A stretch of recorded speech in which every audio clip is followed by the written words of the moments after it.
नमस्कार, एक बार फिर आपका स्वागत है। मैं हूं आपके साथ अभितोष सिंह और इस खास कार्यक्रम में एक बार फिर से आपका स्वागत है। आज इस खास कार्यक्रम में बात मध्य प्रदेश के देवास जिले की, जहां प्रशासन ने आम लोगों के सहयोग से संक्रमण पर न केवल काबू पाया बल्कि कोरोना संक्रमितों की संख्या लगातार अब कम होती जा रही है।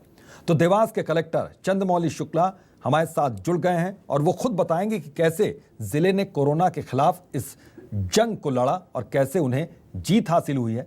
सर, बहुत बहुत आपका स्वागत है।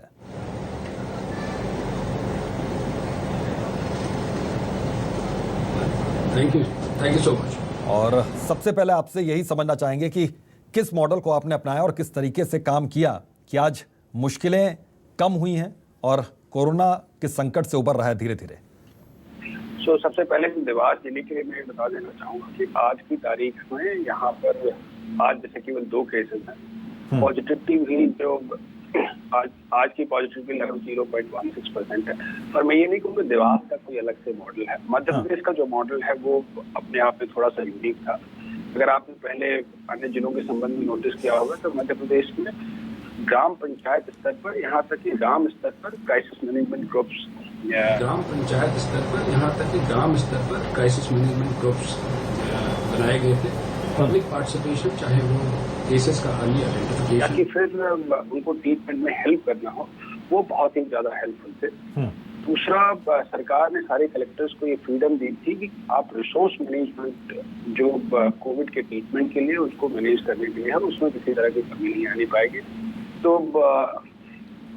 जब भी समस्या अपने सबसे कठिन रूप में थी, हमेशा से हम लोगों का प्लान ये रहता था कि आगे आने वाले दिनों के लिए हम क्या व्यवस्थाएं सुनिश्चित कर लेंगे जिससे अगर महामारी और तेजी से बढ़ती है तो हम उसको नियंत्रित कर सकें। मेरे समझ से ये एक स्टैंडर्ड पूरे मध्य प्रदेश का मॉडल था और अधिकांश जिलों ने उसको बड़े सफलतापूर्वक लागू किया। यही एक कारण था कि इस बार जो सेकेंड वेव का जो हमारा फेज था वो पिछले बार की कंपेरिजन में काफी छोटा था, बहुत लंबा नहीं था जितना पिछली बार हुआ। बिल्कुल, काफी लंबा फेज नहीं था। लेकिन सर, मुश्किल कितनी थी? अगर हम इस वेव की बात करें तो मुश्किल कितनी थी और पहली वेव की तुलना अगर उससे करें तो कितने ज्यादा इसमें केसेस आ रहे थे, पहले वेव में किस तरीके से केसेस आए थे? तो ये इस बार जानना बहुत ज्यादा जरूरी हो जाता है क्योंकि चैलेंज बड़ा था क्या इस बार? केसेस जो एक बहुत छोटे पीरियड में आए वो बहुत ज्यादा थे जी। अब चूंकि अगर 15 दिन के 20 दिन का जो अंतराल था उसमें केसेस की संख्या देवास जैसे छोटे जिले में प्रतिदिन 200 से 250 केसेस निकला करते थे। उन सारे पेशेंट्स को सही ट्रीटमेंट फैसिलिटी में ले जाना, सब अलग अलग क्रिटिकलिटी के पेशेंट होते हैं, कोई ज्यादा क्रिटिकल होता था, कोई कम क्रिटिकल होता था, उसको चिन्हित करके सही सुविधा उसको मिल सके। निश्चित तौर पर बीच में ऐसी भी दिक्कतें आई थी कि जितनी आईसीयू बेड्स की रिक्वायरमेंट थी उतनी सरकारी अस्पतालों में उपलब्ध नहीं था। फिर देवास जिले के लिए मध्य प्रदेश सरकार ने यहाँ पे एक प्राइवेट मेडिकल कॉलेज से एक एग्रीमेंट करके हमको लगभग 500 बेड उसमें मेडिकल कॉलेज से एक एग्रीमेंट करके हमको लगभग 500 बेड उसमें उपलब्ध कराए गए, जिससे पेशेंट में काफी सहूलियत आई। तो मेरी समझ से, जैसा मैं पहले कह रहा था कि रिसोर्स को अरेंज करने का जो फ्रीडम हम लोगों के पास था वो मेरे समझ से गेम चेंजर। बिल्कुल सर, मुश्किल शहरी क्षेत्र में ज़्यादा है या ग्रामीण क्षेत्र में? क्योंकि ग्रामीण क्षेत्रों में लोग जल्दी से बाहर आते नहीं थे, वो जल्दी ये मानने को तैयार नहीं रहते हैं कि उनको कोरोना भी हो सकता है। तो मुश्किलें फिर कैसी रही ग्रामीण क्षेत्रों की बात अगर करें तो?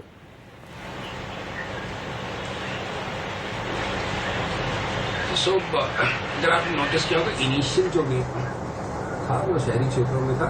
तो लोगों को ये पता चला कि इस पर संक्रमण की जो वायरलिटी है वो थोड़ी सी ज्यादा है और समहाउ लेटर फेजेस में लोगों ने जो कोविड एप्रोप्रिएट बिहेवियर है उसको पालन करना भी स्टार्ट किया। पर लगभग अप्रैल के लास्ट तक संक्रमण निश्चित तौर पे ग्रामीण क्षेत्रों में और ग्रामीण मतलब मुख्य शहर से जो दूर के छोटे अर्बन एरियाज हैं उनके केसेस ज्यादा निकलने लगे। लास्ट की स्थिति ये थी कि ग्रामीण क्षेत्रों में केसेस ज्यादा निकल रहे थे, शहरी क्षेत्रों में कम निकल रहे थे। हमेशा से ये चैलेंज हो जाता है कि जहाँ पे ग्रामीण में चूंकि हमारे रिसोर्सेज कम होते हैं उनको मैनेज करना पूरे मध्य प्रदेश में लगभग हमने जितने भी हमारे सामुदायिक स्वास्थ्य केंद्र हैं, जितने भी प्राइमरी हेल्थ सेंटर हैं, वहां पर भी हमने कोविड केयर सेंटर्स बना रखे थे। हर ग्राम पंचायत में एक 10 बेड का हमने एक क्वारंटाइन सेंटर बनाया था। कि गांव में कोई आदमी चिन्हित होता है, गांव में कोई व्यक्ति अगर जो हमारे क्राइसिस मैनेजमेंट ग्रुप के लोग बताते हैं कि इस पर्टिकुलर परिवार में संभवतः शायद ये सस्पेक्टेड केस हो सकता है, तो उसको हम ला के पहले जो पंचायत स्तरीय हमारा क्वारंटाइन सेंटर वहां रखते थे। उसका टेस्टिंग करने के बाद जो रिजल्ट आता था उसके मान से फिर हम ये तय करते थे कि वो कोविड केयर सेंटर में जाना है या फिर एम्बुलेंस के माध्यम से जिला स्तरीय फैसिलिटी में उसको लेके जाना है। बिल्कुल सर, गांव के जो प्रधान होते हैं मुख्य रूप से उनको समझाना कितना मुश्किल भरा रहा, और इसके अलावा सामाजिक संगठनों ने किस तरीके से यहाँ पर मदद की प्रशासन की? तो जैसे मैं ये बताना चाह रहा हूँ कि मध्य प्रदेश में बड़ा यूनिक सा एक मॉडल था जहाँ पे सरपंच की अध्यक्षता में ही एक ग्राम स्तरीय जो क्राइसिस मैनेजमेंट कमेटी गठन किया गया। उसके साथ में 5-7 और सक्रिय लोगों को, चाहे वो सामाजिक कार्यकर्ता हो, चाहे पॉलिटिकल कार्यकर्ता हो, चाहे प्रशासनिक लोग हो, उन सबको उसमें जोड़ा गया। ये समूह ही खुद जवाबदार हो गया, और चाहे वो जिला स्तर से हो या फिर अनुभाग स्तर से हो, सारी की सारी हम जितना भी कम्युनिकेशन करते थे इन्हीं के माध्यम से करते थे। दिस वाज रियली बड़ा इम्पोर्टेंट था। जब लोगों को जवाबदारी दे दी जाती है तो उसको फिर महसूस करते हैं। और वो एक, जैसे आपने ग्राम प्रधानों के संबंध में पूछा, तो सारे के सारे हमारी टीम का पार्ट बन गए। बिल्कुल बिल्कुल। तो उसका निश्चित तौर पे हमको बहुत फायदा था। बिल्कुल सर, अब चूंकि अनलॉक शुरू हो चुका, अनलॉक की प्रक्रिया शुरू हो गई, तो इस जो अनलॉक का जो वक्त है इसमें कितनी ज्यादा सावधानी बरतने की जरूरत है लोगों को, और प्रशासन की क्या तैयारियां हैं, क्या व्यवस्थाएं हैं कि अनलॉक की प्रक्रिया में भी कम से कम लोग संक्रमित हों, इस बात का पूरा ख्याल रखा जाए? अनलॉक के संबंध में बड़ा, चाहे मध्य प्रदेश सरकार के होम डिपार्टमेंट के निर्देश हो, चाहे लोकल जो हमारा जिला स्तरीय क्राइसिस मैनेजमेंट कमेटी, निर्णय ये किया एक बार में खोलने के बजाय हम इसको फेज्ड ओपनिंग करेंगे। और साथ में केवल दुकानों का खुलना महत्वपूर्ण नहीं है, पर उसके साथ में कुछ कैवेट, कुछ प्री कंडीशंस हम लगाएंगे। जैसे कि दुकानदारों के संबंध में है कि अगर आपको दुकान खोलनी है तो अनिवार्यतः आपको वैक्सीनेशन कराना पड़ेगा, या अगर मास्क नहीं है तो आपको सामान नहीं दिया जाएगा, चाहे वो कस्टमर हो चाहे वो दुकानदार हो, या कि अगर आप मास्क नहीं पहने तो आपको किसी भी तरह का परिवहन या मूवमेंट अलाउ नहीं होगा। इस तरह के 2-3 अभियान यहाँ पर चलाए गए, जिसका ये दिखने में मिला है कि लगभग 100% लोग यहाँ पे मास्क पहनते हैं। पर इस दौरान जो सबसे महत्वपूर्ण काम ये है जो मेरे समझ से जिला प्रशासन कर रहा है कि हम अपने हेल्थ इंफ्रास्ट्रक्चर को किस तरह से ऑगमेंट करें कि अगर जो एक्सपर्ट्स ऐसा कह रहे हैं कि आगे तीसरी लहर आ सकती है या कि दोबारा से संक्रमण फैल सकता है, तो उसको हम किस तरह से टैकल करेंगे। तो देवास जिले में अभी हम पूरे अपने डिस्ट्रिक्ट हॉस्पिटल का और सारे सामुदायिक स्वास्थ्य केंद्रों में ऑक्सीजन लाइंस बढ़ा रहे हैं, नंबर ऑफ आईसीयू बेड्स बना रहे हैं, पीडियाट्रिक आईसीयू बना रहे हैं, और साथ में ये तैयारी कर रहे हैं कि अगर हम पहले की अपेक्षा हम दुगनी संख्या में ऑक्सीजनेटेड बेड्स कैसे उपलब्ध करा पाए। डॉक्टर्स का और स्टाफ का रिक्रूटमेंट भी शासन के द्वारा प्रारंभ कर दिया गया है, तो वो भी हमारे पास मदद करेगा। ऑक्सीजन की एक बड़ी मेजर समस्या थी, तो देवास जिले में जैसे हमने लगभग अभी में 4 ऑक्सीजन प्लांट्स सेटअप कर लिए हैं, 3 ऑलरेडी आगामी 2 सप्ताह के भीतर आने वाले हैं। तो आइडिया ये था कि इस बार जब अगर कोई तीसरी लहर आती है तो हम देवास जिला अपने आप में ऑक्सीजन इंडिपेंडेंट हो, हमारी डिपेंडेंसी किसी के ऊपर ना हो, तो वो भी लगभग हमने अचीव कर लिया है। बिल्कुल सर, ये तो बात हो गई कि अनलॉक की बात हो गई और तैयारियों की बात हो गई, लेकिन जब लॉकडाउन की स्थिति रही तो उस वक्त बहुत से ऐसे लोग होंगे जिनके सामने रोजी रोटी की समस्या रही होगी, घर चलाना जिनके लिए मुश्किल होगा, तो प्रशासन ने उनकी मदद कैसे की? वो लोग कैसे पहुंचे मदद मांगने आप लोगों के पास?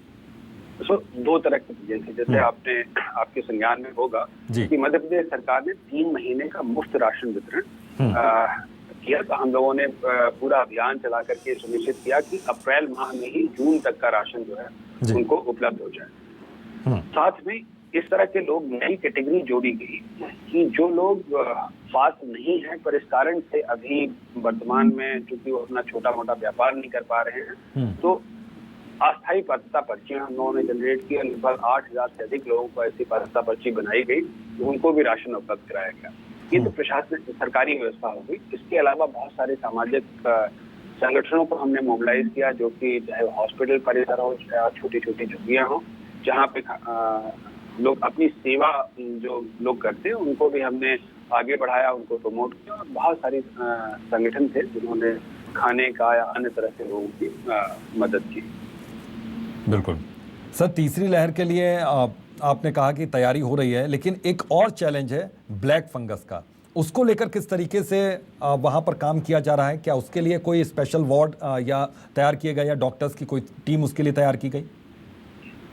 जैसा मैंने कहा कि यहाँ पे सरकार ने एक मेडिकल कॉलेज को अनुबंधित कर दिया था। प्राइवेट मेडिकल कॉलेज है पर हमारे कोविड के अनुबंधित है। जितने भी देवास जिले में अगर ब्लैक फंगस के या व्हाइट फंगस के केसेस आते हैं, प्राथमिकता पे हम उसको देख करके इंदौर जिले में वाई हॉस्पिटल में वो पूरा डेडिकेटेड जो वहाँ पे वार्ड्स बनाए गए हैं ब्लैक फंगस, वहाँ पे हम शिफ्ट करते हैं, या कि जो देवास जिले में मेडिकल कॉलेज है उसमें शिफ्ट करते हैं। अकॉर्डिंगली जो पेशेंट होता है उससे रिलेटेड जो मेडिसिन है हम मॉनिटर करके उसको उसमें अलॉट कर देते हैं, जिससे किसी पेशेंट को इधर उधर भटकना नहीं पड़े।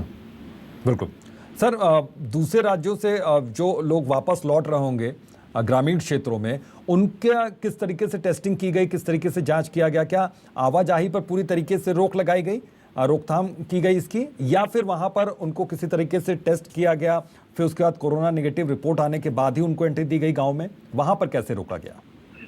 तो प्रारंभिक तौर पे जब मध्य प्रदेश में कोरोना संक्रमण के केसेस बढ़ना प्रारंभ हुए थे, तो सरकार ने कुछ राज्यों के साथ जो लोक परिवहन था उसको स्थगित कर दिया था। तो आने जाने की संख्या काफी कम हो गई थी। प्रारंभिक तौर पे निश्चित तौर पे कुछ लोग आए थे, उनकी हमने आइडेंटिफाई किया, उनको उनके पहले लक्षण का जो हमारी प्राइमरी सर्वे टीम होती थी वो जाकर के उनके लक्षण देखती थी। अगर उनके लक्षण लगते थे तो एक हमारी सेकेंडरी टीम होती थी जिसमें एक हेल्थ वर्कर होता था, उसका सैंपल लेता था और रिजल्ट आने के बाद फिर कार्रवाई करते थे। रेलवे स्टेशन पे हमने अलग से एक टीम लगा रखी थी कि अगर कोई बाहर का आता तो सबकी टेस्टिंग तो नहीं करते थे, पर जो उसका थर्मल स्कैनिंग करना या फिर उसको प्रारंभिक जो लक्षण है उसको चिन्हित करने का काम हम किया करते थे बस स्टैंड्स में और रेलवे स्टेशन। जी सर, जब शुरुआत इसकी हुई तो उस वक्त सामाजिक संगठनों और एनजीओज की बहुत ज़्यादा ज़रूरत महसूस हुई, क्योंकि प्रशासन हर जगह जा रहा था, लेकिन जो सामाजिक संगठन है वो भी नब्ज वहाँ पर जनता की समझते हैं। तो वो लोग किस तरीके से आपके पास पहुँचे? क्या प्रशासन को उनसे अपील किसी तरीके की करनी पड़ी, या फिर एनजीओज और सामाजिक संगठन खुद ब खुद आपके पास पहुँचे? निश्चित तौर पर, चूँकि जब मार्च के पहले सप्ताह में एक दो केसेस आना प्रारंभ हुए, क्योंकि एक पुराना डेटाबेस था, एक इन्वेंट्री पहले से तैयार हुई थी, जिसमें हमको मालूम था कि पिछले बार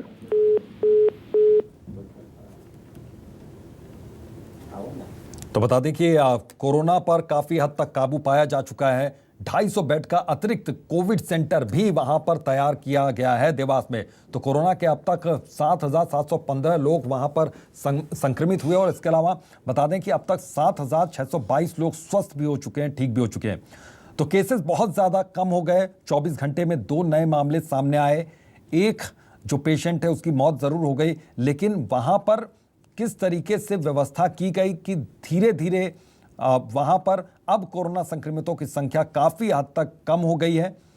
तो प्रशासन पूरी तरीके से वहाँ पर मुस्तैदी से दिन रात काम करता रहा। रिकवरी रेट की बात करें तो 98% से ज़्यादा वहाँ पर रिकवरी रेट है, और वहाँ के कलेक्टर देवास के हमारे साथ लगातार वो अपना अनुभव वहाँ पर साझा कर रहे हैं कि किस तरीके से ग्रामीण क्षेत्रों में टेस्टिंग बढ़ाई गई, किस तरीके से वहाँ पर जो प्रधान थे उनको समझाया गया, और उसके बाद जब ग्रामीण क्षेत्र में जब टेस्टिंग की जानी शुरू की गई तो चौंकाने वाले आंकड़े सामने आए। बहुत से लोग कोरोना पॉजिटिव पाए गए, हालांकि उस पर फिर काबू पाया गया। शुरुआत में वहाँ पर जैसे ही दूसरी वेव आई थी तो ऑक्सीजन की कमी से भी प्रशासन को जूझना पड़ा, रेमडेसिविर इंजेक्शन की कमी से भी जूझना पड़ा, लेकिन उन सारी कमियों को पार करके, उन सारी कमियों पर एक तरीके से विजय हासिल करने के बाद फिर प्रशासन किस तरीके से वहाँ पर काम करता रहा, और 24 घंटे का ये काम, उसमें स्थानीय लोगों ने भी काफ़ी हद तक मदद की, सामाजिक संगठनों ने भी मदद की प्रशासन की, डॉक्टर्स, जाहिर तौर पर डॉक्टर्स की मदद के बिना ये सब कुछ संभव हो ही नहीं सकता था, तो डॉक्टर्स दिन रात वहाँ पर काम करते रहे। एक डेडिकेटेड वहाँ पर प्राइवेट हॉस्पिटल भी, एक मेडिकल कॉलेज वहाँ पर पूरे डेडिकेशन के साथ काम कर रहा है। और तीसरी वेव की जो आशंका है, उस आशंका के बीच यहाँ पर तैयारियाँ पूरी हैं। प्रशासन का कहना है कि तीसरी वेव को लेकर, अब चूंकि ये कहा जा रहा है कि तीसरी वेव में बच्चों पर असर हो सकता है, इसलिए बच्चों के लिए खास तौर पर व्यवस्था वहाँ पर की गई। इसके अलावा ब्लैक फंगस को लेकर भी वहाँ पर खास व्यवस्थाएं हैं और ऑक्सीजन प्लांट की भी बात वहाँ पर हो रही है। ऑक्सीजन की किल्लत ना हो आगे भविष्य में कभी, इसको लेकर भी पूरी तरीके से व्यवस्था है। तो ये चाक चौबंद व्यवस्था है और प्रशासन की जो जिम्मेदारी थी उसका निर्वहन बाखूबी यहाँ पर किया गया प्रशासन की ओर से। और किस तरीके से मुस्तैदी के साथ प्रशासनिक अधिकारी वहाँ पर काम कर रहे हैं आज भी, क्योंकि अभी भी खतरा टला नहीं है। अनलॉक की स्थिति हो गई है, इसलिए कहा जा सकता है कि खतरा फिर से बढ़ सकता है। यही वजह है कि अब प्रशासन पूरी तरीके से मुस्तैद है और किसी भी तरह की लापरवाही या कोताही नहीं बरती जा रही है। मास्क सभी लोग लगा रहे हैं, टेस्ट करवा रहे हैं। अगर ज़रा सा भी आपके अंदर सिम्टम्स हैं कोरोना के, तो आप टेस्ट तुरंत करवाया जा रहा है। वहाँ पर प्रशासन की ओर से टीम वहाँ पर पहुँच रही है लगातार। तो देवास के कलेक्टर चंद्रमौली शुक्ला जी लगातार हमारे साथ जुड़े हुए हैं, अनुभव साझा कर रहे हैं। चंद्रमौली जी, जो ये दूसरी लहर की बात हो रही है, दूसरी लहर कितनी ज़्यादा खतरनाक रही और क्या शुरुआती दौर में जब दूसरी लहर की शुरुआत हुई तो क्या ऑक्सीजन की कमी से भी वहाँ पर मरीजों को जूझना पड़ा था और इस कमी को कैसे दूर किया प्रशासन ने? निश्चित तौर पे दूसरी लहर में नंबर ऑफ केसेस एक बहुत छोटे पीरियड में बहुत ज्यादा निकले थे और चूंकि मध्य प्रदेश सरकार ने इस बार ऑक्सीजन मैनेजमेंट में पूरा का पूरा एक हमारा राज्य स्तरीय कंट्रोल रूम होता था। जब भी कभी किसी जिले को या किसी अस्पताल को दिक्कत होती थी उसको कोऑर्डिनेट करते थे। तो निश्चित तौर पे कमी थी जो इंडिविजुअल लेवल पे जो ऑक्सीजन लोग लेने का प्रयास करते थे कि अपने सिलेंडर अपने घरों में ले जाएं, उसमें कमी महसूस की जा रही थी। पर समहाउ कभी ऐसी स्थिति निर्मित नहीं हुई जिससे कि ऑक्सीजन की कमी के कारण जो हमारा हेल्थ रिलेटेड एक्टिविटी है उसको उसमें दिक्कत आई। कमी जरूर थी, ये मैं जरूर मानता हूं। बिल्कुल सर, जनता का सहयोग कैसे मिला जब लॉकडाउन की स्थिति थी उस वक्त, और जब अनलॉक अब शुरू हो चुका है तो जनता कैसे सहयोग कर रही? क्योंकि ये नहीं कहा जा सकता कि 100% लोग खुश हैं कि प्रशासन ने ये व्यवस्था की है, बल्कि कुछ ना कुछ वो कमियां जरूर गिनवाते रहते हैं, शिकायतों का दौर भी चलता रहता है। निश्चित तौर मेरे समझ से हमें जनता का पक्ष भी समझना चाहिए कि इतने समय से लॉकडाउन था, उनके व्यापार पे डायरेक्टली इनडायरेक्टली कहीं न कहीं प्रभाव पड़ा है। तो प्रशासन के सारे निर्णय से वो प्रसन्न नहीं हो सकते। पर चूंकि विषय के महत्व को लोग समझते हैं, जो उनके प्रतिनिधि हैं उस बात को समझते हैं, तो हमने कोशिश हमेशा ये की कि जब भी चाहे हमको लॉकडाउन करना हो चाहे अनलॉक करना हो, यहाँ के जितने भी व्यापारी प्रतिनिधि हैं, जितने भी सामाजिक संगठन हैं, जितने सबको हमने पहले प्रारंभिक चर्चा में सम्मिलित करने का प्रयास किया।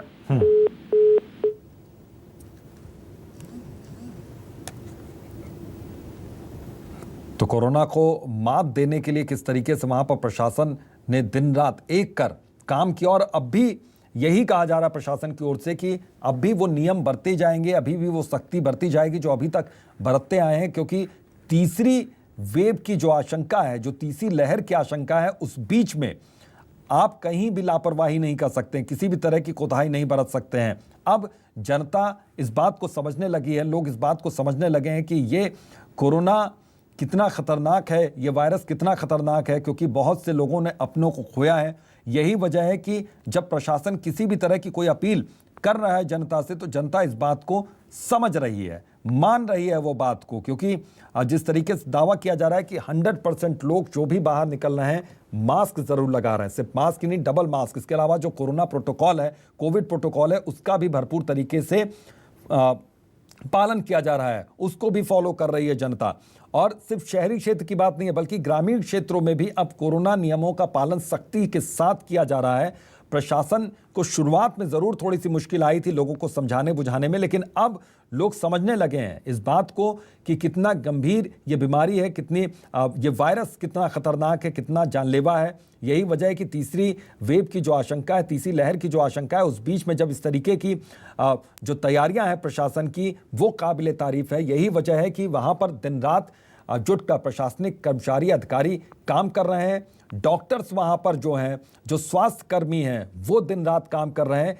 और इसके अलावा जो सामाजिक संगठन है वहां पर, जो एनजीओज हैं, वो भी प्रशासन का पूरा साथ दे रहे हैं, क्योंकि सभी लोग मिलकर जब काम करेंगे तभी फिर कोरोना पर विजय पाई जा सकती है। और यही वजह है कि सबने जब मिलकर एकजुटता के साथ काम किया तो इस क्षेत्र को काफ़ी हद तक यहाँ पर कोरोना संक्रमण से मुक्त करवाया है। हालांकि आज भी 1-2 केसेस आ ज़रूर रहे हैं, लेकिन आप सोचिए कि हर दिन 200 केस, 250 केस आते आते अब 24 घंटे के भीतर महज 2 केस का आना, ये बताता है कि दूसरी लहर पर काबू पाने के लिए प्रशासन ने किस हद तक काम किया। ये बताता है कि लोगों ने किस तरीके से सावधानी बरतनी शुरू की। ये बताता है कि डॉक्टर्स और स्वास्थ्यकर्मी किस तरीके से वहां पर दिन रात काम करते रहे और सब ने एकजुट होकर, सब ने मिलकर आखिरकार कोरोना को काफ़ी हद तक शिकस्त दी है। लेकिन हाँ, लड़ाई अभी खत्म नहीं हुई, ये लड़ाई अभी लंबी चलेगी, क्योंकि तीसरी वेव की जो आशंका है उसके चलते ये कहा जा सकता है कि ये जंग अभी भी जारी है। और जिन लोगों ने अपनों को खोया है या जिन लोगों के परिजन बीमार पड़े थे कोविड के ये दूसरी लहर में, वो लोग इसकी गंभीरता को समझ रहे हैं, वो कोविड नियमों का पालन कर रहे हैं, उन्हें देखकर दूसरे लोग भी पालन कर रहे हैं। क्योंकि तीसरी लहर अगर आती है तो वो बच्चों पर असर डाल सकती है, ये लगातार विशेषज्ञ इस बात को कह रहे हैं। यही वजह है कि प्रशासन ने तैयारियां अभी भी शुरू कर दी हैं। प्रशासन का कहना है कि कोई भी लापरवाही वो नहीं बरत रहे हैं, बल्कि बच्चों के लिए एक अलग से वहां पर बेड की व्यवस्था की गई है, अलग से वार्ड बच्चों के लिए भी बना दिया गया है। तीसरी लहर की आशंका के बीच में यहाँ पर 250 बेड का जो वार्ड है वो भी तैयार किया गया है। तो देवास में 2 ऑक्सीजन प्लांट भी बनकर तैयार हैं। तो आप सोचिए, शुरुआत में ऑक्सीजन की कमी से यहाँ पर भी मरीज जूझे थे। यही वजह है कि प्रशासन ने व्यवस्था कर दी। शासन ने जिस तरीके से वहाँ पर आदेश दिया और प्रशासन की जो मांग थी उसको पूरा किया गया शासन की ओर से। और यही वजह है कि आज प्रशासन को आपसी सहयोग से यहाँ पर काफ़ी हद तक काबू पाया है। बच्चों के लिए आईसीयू तैयार कर दिए गए हैं। तीसरी लहर की आशंका के मद्देनज़र 250 बेड का अतिरिक्त कोविड सेंटर भी बना दिया गया है। और अभी तक लगभग 7,715 लोग संक्रमित पाए गए, उसमें से 7,622 से ज़्यादा लोग ठीक हो गए। पिछले 24 घंटे की बात करें तो 2 कोविड पॉजिटिव मरीज़ वहाँ पर मिले, संक्रमित मरीज़ वहाँ पर मिले। एक मरीज़ की जान चली गई, दम तोड़ दिया, लेकिन काफ़ी हद तक स्थिति अब नियंत्रण में है।